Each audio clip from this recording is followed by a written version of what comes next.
ना हिंदू, ना मुसलमान, ना सिख, ना ईसाई, अगर इनकी शोभा यात्रा में इस देश के बच्चे मारे जाएंगे तो किसी की शोभा यात्रा नहीं निकलने दी जाएगी। ये शोभा यात्रा है कि बदमाशी यात्रा है? ये कोई शोभा यात्रा है नहीं। ये किसी दुर्गा, हर बच्चा इस देश का बच्चा है। उस माँ बाप को अपना बच्चा चाहिए। उसके बदले में अगर योगी कहता बदला लिया जाएगा, उसके बदले में अगर 10 का इनकाउंटर कर दोगे तो 10 और माता पिताओं को उजाड़ोगे। आप बदमाश लोग हो। कानून व्यवस्था न्याय आंख के बदले में आंख नहीं हो सकती। अरे ना हिंदू, ना मुसलमान, ना सिख, ना ईसाई, अगर इनकी शोभा यात्रा में इस देश के बच्चे मारे जाएंगे तो किसी की शोभा यात्रा नहीं निकलने दी जाएगी। ये शोभा यात्रा है कि बदमाशी यात्रा है? ये कोई शोभा यात्रा है नहीं। ये किसी दुर्गा पूजा के नाम पे प्रेजेंट में जो जिंदा दुर्गा माताएं हैं, बहन बेटियां इस देश की, उनकी इज्जत का ख्याल नहीं। जय भीम मानवीय व्यवस्था का नारा है, जय भीम देश को जोड़ने का नारा है, और जय श्री राम राजशाही का नारा है। देखो, बहराइच में जो हुआ है वो इस देश के लिए चिंता का विषय है और मानव जाति पे कलंक है। पूरे भारत के 140 करोड़ के माथे पे कलंक है। ये देश सुख शांति से जीना चाहता है, भाईचारे से जीना चाहता है। जो ताकतें इस देश का भाईचारा ख़त्म करना चाहती हैं वो देशद्रोही ताकतें हैं, वो देश के दुश्मन लोग हैं, वो कोई भी लोग हैं। आज इस देश की पॉलिटिक्स भी सांप्रदायिक हो गई है, ज़्यादा ही हो गई है। हर चीज़ का, हर इलेक्शन में जीतने के लिए जाति पाति, जातियों में विभाजन और सांप्रदायिक तड़का लगाए बगैर कोई भी पार्टी, पॉलिटिकल पार्टी, और ख़ास तौर पे जो सत्ता में लोग बैठे हैं, ये तो लगातार इस काम में शामिल हैं। यहाँ तो सीएम और पीएम लेवल तक के लोग भी सांप्रदायिक बातें करते हैं, देश में तनाव और बंटवारे की राजनीति करते हैं। बंटवारे की राजनीति के लिए देश में कोई जगह नहीं है। कॉन्स्टिट्यूशन के तहत बंटवारे की राजनीति षड्यंत्रकारी राजा करते थे। राजशाही और तानाशाही में चलती है बंटवारे की राजनीति। डेमोक्रेसी में इसके लिए कोई जगह नहीं। और देश में कॉन्स्टिट्यूशन के आधार पे लोकतंत्र की जिम्मेवारी थी मानवीय व्यवस्था स्थापित करने की। देश में कोई राजा नहीं है, कोई प्रजा नहीं है, सब इस देश के हिस्से हैं, सब भागीदार हैं। वो भागीदार लोग कुछ अपने नुमाइंदे चुनते हैं ताकि उस मानवीय व्यवस्था को सुचारू रूप से चला सके, बल्कि और उसको सुदृढ़ कर सके। मगर हो क्या रहा है, कोई एमएलए एमपी बन जाता है, वही अपने आप में राजा बन जाता है। और सीएम और पीएम का तो कहना ही क्या, वो तो इस तरह से व्यवहार करते हैं, उनकी तो अकड़ और उनके गर्दन में तो सरिया इतना आ जाता है। मिश्रा जी को मारना ठीक नहीं था। देखो, ब्राह्मण मारा गया सर। ब्राह्मण मारा गया हो या कोई भी XYZ मारा गया हो, इस देश का बेटा था। इस देश का कोई भी बच्चा ना आतंकवादी है, ना अलगाववादी है, ना बदमाश है, ना गुंडा मवाली है। ये जो कुछ हो रहा है, इस देश में जहर फैलाया जा रहा है और हमारी युवा पीढ़ी को भी दूषित किया जा रहा है। उनकी मानसिकता को गुलाम बनाया जा रहा है, एक दूसरे के खिलाफ लड़ने के लिए तैयार किया जा रहा है, जैसे इस देश के लोग आपस में दुश्मन हो। इसके लिए सारी की सारी जिम्मेवारी इस देश की पॉलिटिक्स की है। और ख़ास तौर पर आज के दिन जो बहराइच में हुआ, प्रशासन की जिम्मेवारी है, सरकार की जिम्मेवारी है। और सरकार किन लोगों के हाथ में है, व्यवस्था चलाने की जिम्मेवारी आज किसके हाथ में है? बीजेपी के हाथ में है। उस बीजेपी के पीछे कौन संगठन है? RSS है, जो अपने आप को राष्ट्रीय स्वयंसेवक संघ कहता है। देश में वो बदनाम हो चुका है। देश उसको राष्ट्रीय सर्वनाश संघ कह रहा है, क्योंकि वो चरित्र निर्माण की बात करते हैं। और जितने लोगों का उन्होंने चरित्र निर्माण किया, वो देश को सांप्रदायिक और जाति के आधार पर बांट के राजनीति कर रहे हैं। और इस देश में सारा माहौल बिगाड़ा जा रहा है, देश का भाईचारा बिगाड़ा जा रहा है।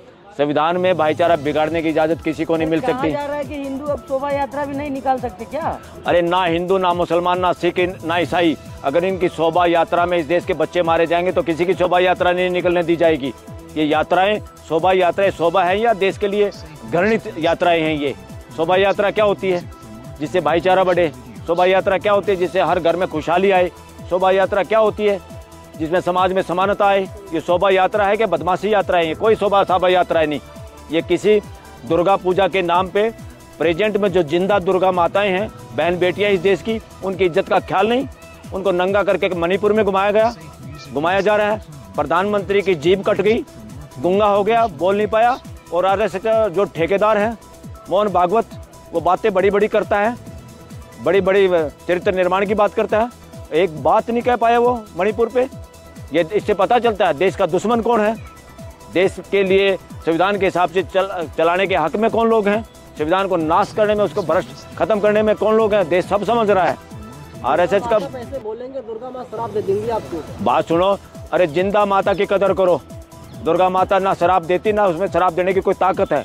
क्या अनसाइंटिफिक बातें कर रहे हो, दुर्गा माता, फलानी माता, ढिकड़ी माता। मेरा यहाँ किसी की भावनाओं से खिलवाड़ करने का कोई मामला नहीं है, मगर जो भावनाएं अंधविश्वास पर टिकी हो, हमें उसका कोई ठेकेदारी नहीं ले रखी किसी की भावनाएं की, चाहे वो हिंदू की हो, मुसलमान की हो, सिख की, ईसाई की हो। तुम्हारी भावनाएं अगर वास्तविकता पर आधारित नहीं होंगी, अस्तित्व के नियमों के हिसाब से नहीं होंगी, साइंटिफिक नहीं होगी, तो देश को गुलाम बनाने के लिए, अंधविश्वास में डालने के लिए छूट नहीं दी जा सकती किसी को। धार्मिक यात्रा में नेताओं के बच्चे क्यों नहीं जाते हैं? ये धार्मिक यात्रा है नहीं। किसको धार्मिक यात्रा कहते हैं? धार्मिक यात्रा यह वो होती है जो पूरी मानव जाति की सामूहिक यात्रा होती है। धार्मिक यात्राएं नहीं है, सांप्रदायिक यात्राएं हैं। सांप्रदायिक ठेकेदार आज तक फले फूले हैं, जैसे राजा महाराजे फूलते हैं, ऐसे सांप्रदायिक ठेकेदार मोटे मोटे होंगे। सबके पेट देख लो, चाहे वो किसी भी धर्म के सांप्रदायिक ठेकेदार हों, उन सबका यही हाल है। उनकी शासन मानसिकता है जहरीली मानसिकता है। पत्थरबाजों के ऊपर बुलडोजर चलेगा। योगी बकवास कर रहा है। योगी को मैं भोगी कहता हूँ। क्यों कहता हूँ? योगी जिसने कान फड़ा ली, उसका क्या मतलब है सीएम होने का और बंटवारे की बात करने का? उसको बात करनी चाहिए देश की एकता की, यूपी के हर बहन बेटी की, जितनी जनसंख्या उसके आधार पर वो उसका परिवार है। अगर वो योगी हो तो कह तो रहे हैं कि कोई योगी क्या होता है? अरे योगी क्या होता है? जो योग करने का काम करे, जोड़ने का काम करे। ये जोड़ने का काम है। अब एक लड़का मारा गया, उस लड़के का दोष नहीं कहता मैं, उसको किसी और बदमाशों ने वो शय दी है, उसको प्रेरित किया है, उसको गलत काम करने के लिए, उसको बेचारे को छत पे चढ़ाया। मुझे पता चला कि वो माँ बाप का इकलौता बच्चा है, वो मारा गया। इसलिए इस देश के पता नहीं कितने बच्चे बहकावे में मारे जा सकते हैं। वो मिश्रा हो सकता है, वो दलित हो सकता है, कोई और हो सकता है, वो मुसलमान हो सकता है, सिख हो सकता है। हर बच्चा इस देश का बच्चा है। उस माँ बाप को अपना बच्चा चाहिए। उसके बदले में अगर योगी कहता बदला लिया जाएगा, उसके बदले में अगर 10 का इनकाउंटर कर दोगे तो 10 और माताओं को, माता पिताओं को उजाड़ोगे आप बदमाश लोग हो। कानून व्यवस्था न्याय आंख के बदले में आंख नहीं हो सकती। पूरा परिवार, पूरा समाज, पूरा देश अंधा हो जाएगा। ऐसे बदमाशों से बचो, चाहे वो चीफ मिनिस्टर हो, चाहे प्राइम मिनिस्टर हो। ऐसे योगी वोगी को योगी कहने की जरूरत नहीं है। ये योगी जोड़ने का नाम है, इसका कुछ भोगी भी नहीं कहना चाहिए। भोगी तो पारिवारिक व्यवस्था को कहते हैं। ये कुछ और नाम होना चाहिए, इसका ढूंढना चाहिए नया अक्षर कोई। झंडा ही तो लगा दिया था, कोई गोली मारने की क्या जरूरत थी? झंडा था कि गोली किसने मारी है? किसको पता किसने गोली मारी है? इस देश के इंटेलिजेंस एजेंसी के लोगों को गिरफ्तार करना पड़ रहा है। किसी उसको क्या सो कॉल्ड जिसको आतंकवादी कह रहे हैं, कोई पन्नू, उसको मारने की षड्यंत्र यहीं का जो हमारी इंटेलिजेंस के लोग हैं। इस देश का सबसे बड़ा दुर्भाग्य ये है लोकतंत्र का। आज तक हमारी जो इंटेलिजेंस एजेंसी है, जिसपे हजारों करोड़ रुपया खर्च करते हो अपने प्रोजेक्ट में, उनका काम है देश की सुरक्षा करने का। उनको ये मदारी के बंदर की तरह अपनी सरकार चलाने के लिए, अपोजिशन की आवाज़ दबाने के लिए, लोगों के फ़ोन टेप करने के लिए, लोगों की हत्याओं कराने के लिए इस तरह के इस्तेमाल की खबरें आ रही हैं और इस तरह का आरोप है। और वकीलों बिरादरी में ये बिल्कुल जग जाहिर है कि मिसयूज हो रहा है हमारी इंटेलिजेंस एजेंसियों का भी। देश को बांटने में, अपने इलेक्शन जीतने के चक्कर में इंटेलिजेंस एजेंसी का दुरुपयोग हो रहा है। सारे षड्यंत्र किए जाते हैं और नाम किसी का और रखा जाता है। कई बार तो बेचारे जो यात्रा ऑर्गेनाइज करते हैं उनको भी पता नहीं होता, ना दूसरे पक्ष को पता होता, बीच में कोई और करके जाता है काम, क्योंकि वो मिले जुले होते हैं। अभी तो बता दिया ना, अमेरिका कनाडा आरोप लगा रहा है कि इवन जेल में बंद सो कॉल्ड जिनका नाम अपराधी एक लोग कह रहे हैं कि उनसे मिले हुए हैं अमित शाह भी, या कोई गृह मंत्री या कोई और। इस तरह के आरोप लग रहे हैं देश में। ये बहुत खतरनाक आरोप हैं। और देश में इस वक्त जो लोग सत्ता में हैं उनकी हिस्ट्री देख लो, हिंसा के आधार पे, बंटवारे के आधार पे, और किसी ने तो कईयों ने तो उनको मौत का सौदागर तक कहा। तो इस तरह के आरोप ये क्यों लगा रहा देश? सर 2018 में चंदन गुप्ता भी मारे गए थे तिरंगा यात्रा में से। हिंदू निशाने पर क्यों आ गए उत्तर प्रदेश में? अरे चंदन गुप्ता तिरंगा यात्रा कौन सी? ये नई यात्रा कहाँ से आ रही है? ये तिरंगा चंदन गुप्ता की बपोती है क्या? उसी की बपोती था क्या? ये तिरंगा जितना चंदन गुप्ता का है, जितना नरेंद्र मोदी का, जितना अमित शाह का, उससे ज्यादा आम आदमी का है। ये किसी के बाप की बपोती नहीं, ये देश और ये देश का झंडा। तो यात्रा नहीं निकाल सकते क्या? ये बीजेपी को ठेका मिल गया क्या तिरंगे की? आज तक वो अपराध बोध में है और तिरंगा वहाँ तो आरएसएस के हेडक्वार्टर पर नहीं लगा है, जिसके बच्चे ही हैं। इनकी माँ कौन है बीजेपी की? आरएसएस है, जिसके बच्चे ही हैं। मतलब आरएसएस करा रही है सब कुछ। और किसका नाम होगा? जिसका बच्चा बदमाशी कर रहा होगा उसके माँ बाप को पता नहीं होगा क्या? अपने बच्चे को रोक नहीं रहा, अपने बच्चे के खिलाफ कोई नहीं बोलेगा, वो बड़ा बदमाश बनेगा। और जब बड़ा बदमाश बनता है, समाज में जाता है, जैसे शेर आदमखोर होता है, जनता में जाता है, गांव में जाता है, उसका इलाज करता है गांव, तो देश की जनता इलाज करेगी। डीजे बजाना गुनाह है क्या? डीजे बजाना तो बहुत बड़ी बदमाशी है आज के दिन। ना तो ब्याह शादियों में लोगों के आए हुए मेहमानों की बात होने देता है ये डीजे।